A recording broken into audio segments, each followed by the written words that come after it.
On est de retour mon gars. Nouvelle saison, nouveau look, on a la patate, on a des idées et on a envie de causer bordel. Pas vrai Jean-Marc? Je m'appelle pas Jean-Marc. On va se faire plaisir et on espère que vous allez bien kiffer. Merci d'être là et pour bien commencer la saison, on attaque dans le vif et on va parler théâtre. Oh putain, pas encore, sérieux, mais il y a plein d'autres trucs à développer. Sans texte écrit.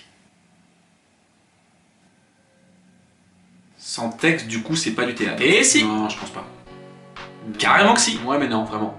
Si. Ok. Je sens que je vais encore rien biter cette saison, moi.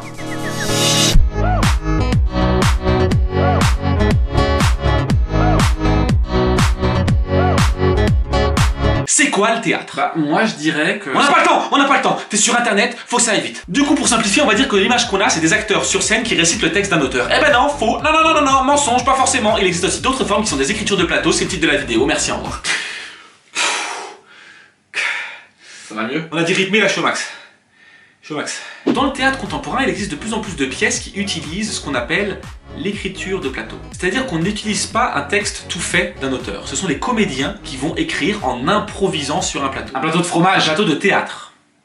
C'est comme ça qu'on appelle la scène. Non mais je sais, je disais ça par rapport au plateau. En fait, le plateau de fromage qui fait, tu vois, c'est juste, c'est la double lecture. Non mais je l'avais, c'est pas le problème.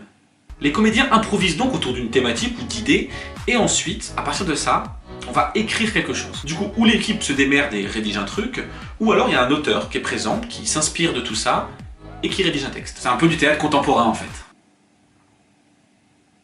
Mais quoi? Mais c'est bon, bah voilà, j'ai encore dit une connerie, c'est bon. Ben non, pas du tout, au contraire. Au contraire, c'était ça en fait. C'était ça. Donc, du coup, je suis hyper ému.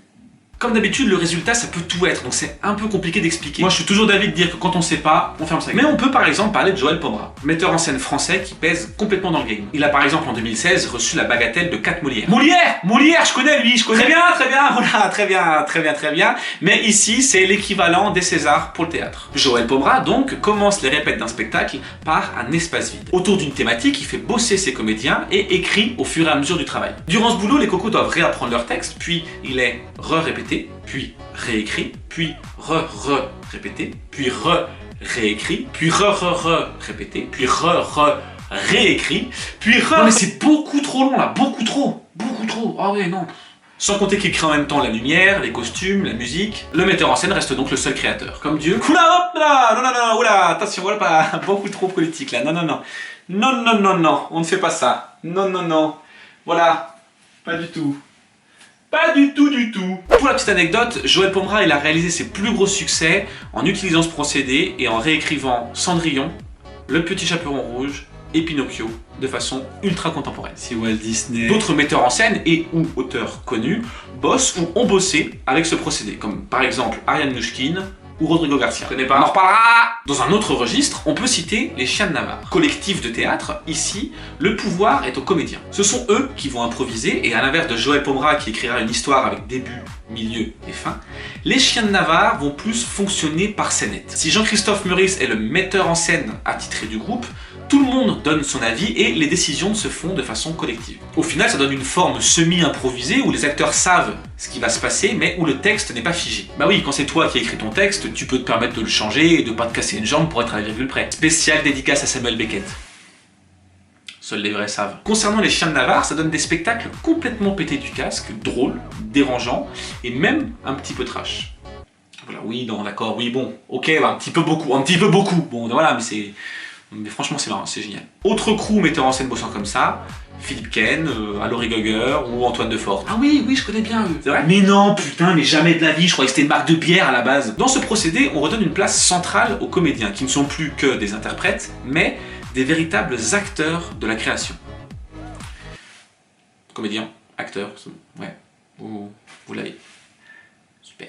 À partir de là, on peut vraiment tout se permettre sans la contrainte d'un texte figé. Évidemment, ça va pas remplacer le théâtre traditionnel, hein, avec un texte et tout, nanani, tout ça, mais c'est complémentaire. C'est toujours kiffant de se réapproprier une œuvre qui n'est pas à soi, lui donner une seconde vie, la triturer pour essayer de la comprendre, et en donner une vision personnelle. Donc là, on va être obligé de parler des 54 versions de Superman, des 36 remakes de Batman, et des 18 adaptations de Hamlet au cinéma. Oui, le Roi Lion aussi, c'est Hamlet. Ça t'a donné envie, hein? T'as trouvé ça original comme façon de faire et t'as envie de savoir en vrai ce que ça donne? Eh ben c'est l'heure de l'instant auto-promo! Du 14 au 18 septembre, je jouerai dans une pièce de théâtre intitulée Espace Insécable, pièce commune, mise en scène par Johan Débat et la compagnie Mode d'Emploi. Et c'est une pièce de théâtre construite avec un procédé d'écriture de plateau, justement. La subtilité du gars. Ça parle du deuil, de la prise de parole en public et de l'échec. Méga glauque. Pas du tout! C'est vraiment drôle, jeune, dynamique, et ça se passe au théâtre de l'Opprimé à Paris.